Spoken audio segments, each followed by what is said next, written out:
ढगांच्या मधून मावळतीच्या सूर्याची किरणं खाली आलेत। एवढं छान दृश्य तयार झाले ना, वा।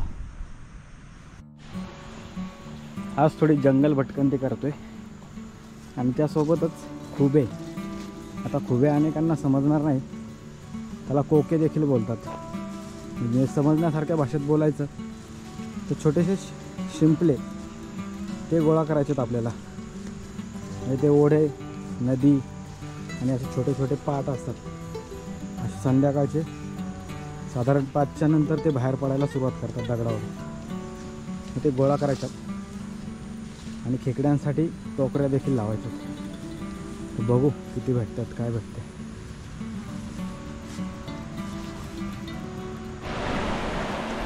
बघा त्या संपूर्ण नदीला मी एकटाच आहे आणि ते खुबे अजून बराच उजेड आहे। जसा जसा अंधार पडायला सुरुवात होईल ना, तसे ते बाहेर पडायला सुरुवात करतात। बघूया, हे बघा हे असे असतात।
इथून खाली नदीतून जायला रस्ता नाही आहे, म्हणून मी आता इथून वरतून चाललो। आता पुढे एक पाट आहे, त्याच्यामध्ये बघूया। आता बऱ्यापैकी अंधार पडायला सुरुवात झाली, त्यामुळे आता भेटल्या पाहिजे।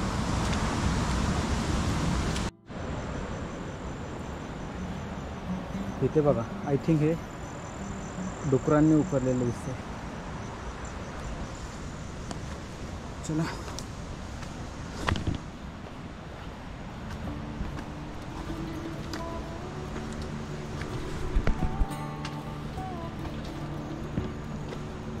वरती वाट निघते का कुठे?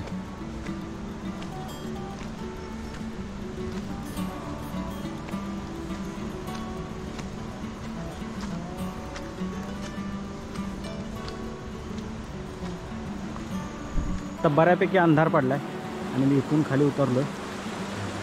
आता परत ही नदी मला इथे भेटली, वरतून यायला जागा नव्हती।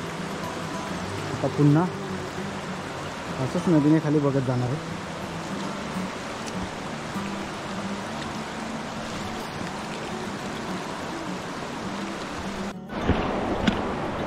हे बघा, अंधार पडायला लागला ना की अशी वरती चढायला सुरुवात करतो। तिथे एक आहे,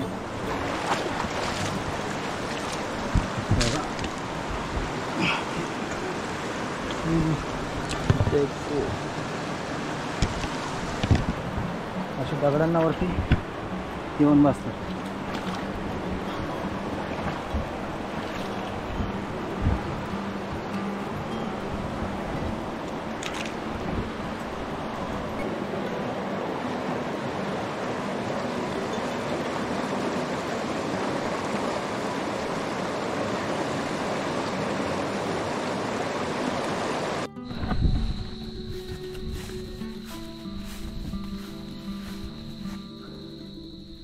आता अंधार पडला आहे. एवढी थैलीवरून सापडलेत मला.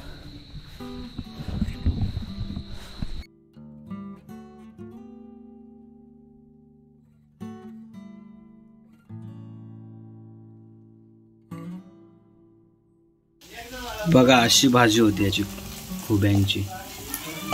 फक्त हळद, मीठ आणि मसाला लावायचा.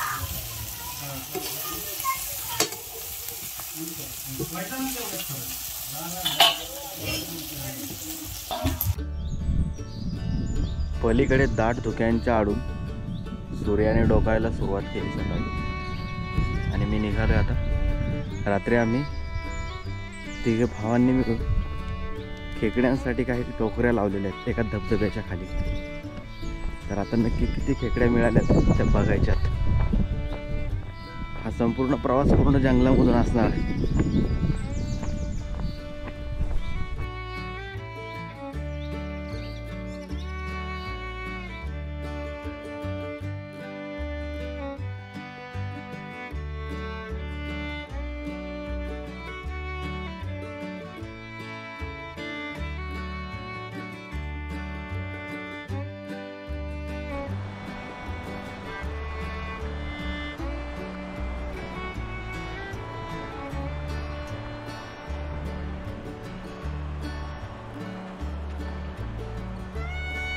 आता ही नदी ओलांडून पलीकडे जायचं आपल्याला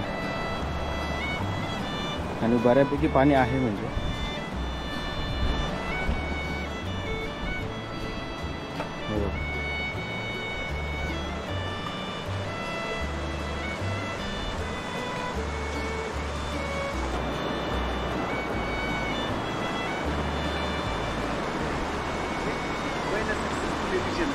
किती सगळ्यांमध्ये तुला म्हणलं 5-5 20 तरी भेटणारच.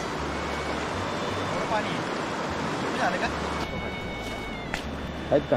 हा मग 4-5 आहेत.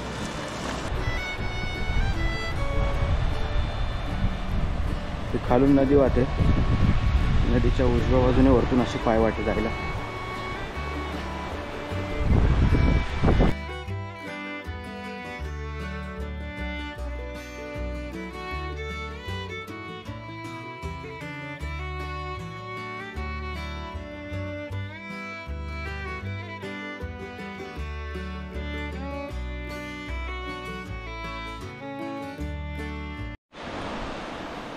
ही खालून कानंदी नदी वाहते आणि नदीच्या वरील बाजूने अशी डोंगरातून एक पायवाट अशी एकाएकी कारवीच्या एक गर्द जंगलामध्ये गायब होते.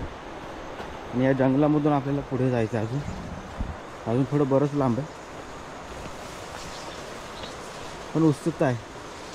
रात्री लावले त्यावेळेस शूट करू शकलो नाही कारण की त्यावेळेस बराचसा अंधार पडला होता. तर म्हटलं आता काढायच्या वेळेस दाखवता येईल आपल्याला ते नक्की किती भेटल्यात आणि आपण नक्की कुठे लावल्या होत्या. तिथे एक उंच धबधबा आहे तो देखील पाहण्यासारखा आहे. हा प्रवास संपूर्ण दाखवतो मी तुम्हाला. हे बघा अशा जंगलातून ही पायवाट जातो पुढं.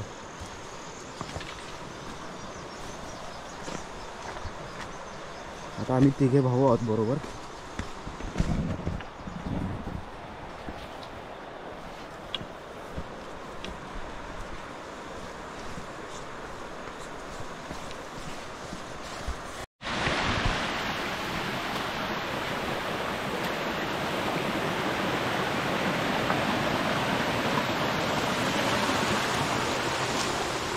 आता समोर वाट कुठे जाते तो सुद्धा दिसणार नाही. तेवढं गर्द जंगल झालेत.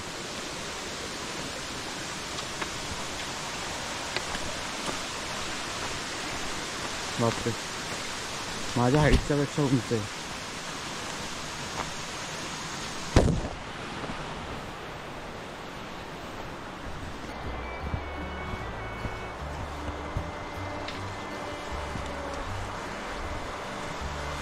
वाट कुठे तेच दिसत नाही.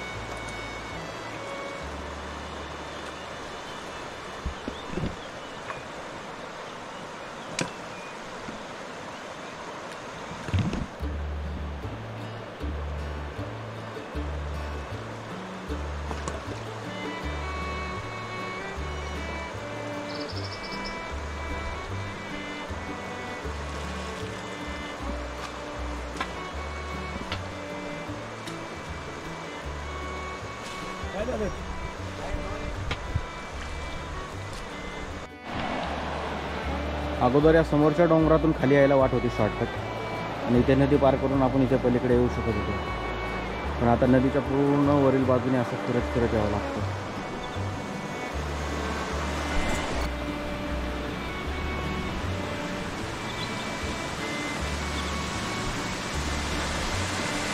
आता या ओढ्याला 3 आहेत, मग एकूण 5 लावल्या होत्या, त्यातील 2 नदीमध्ये लावलेल्या आणि अशा ओढ्याला 3 लावल्या.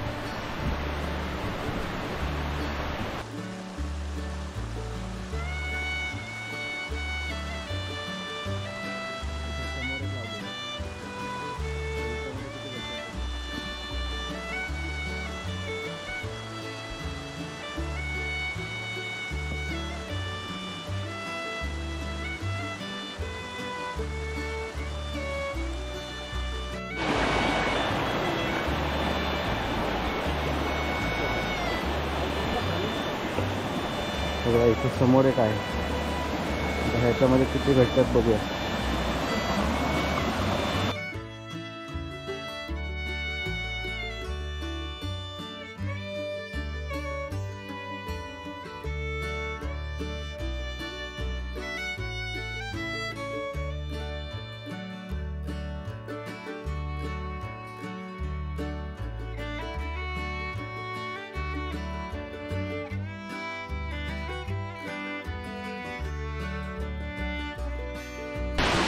आता एक इथेवरती जो धबधबा कोसळतोय त्याच्या मुळामध्ये लावले होते.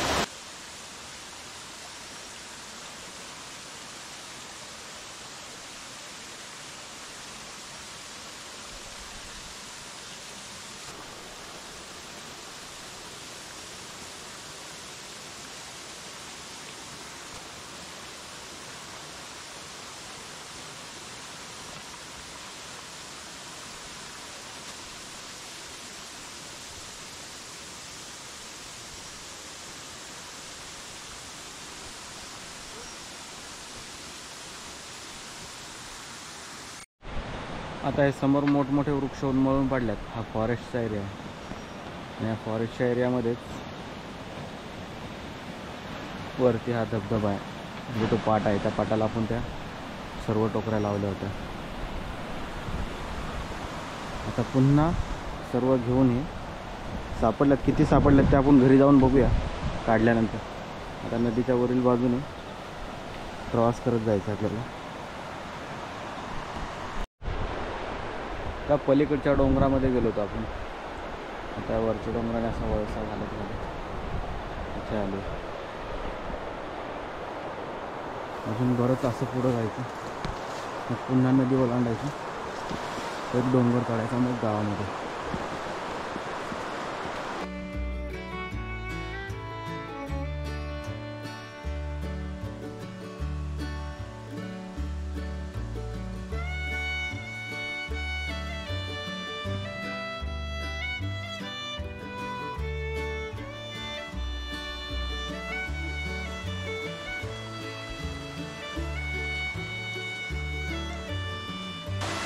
खूप छान दिसतं.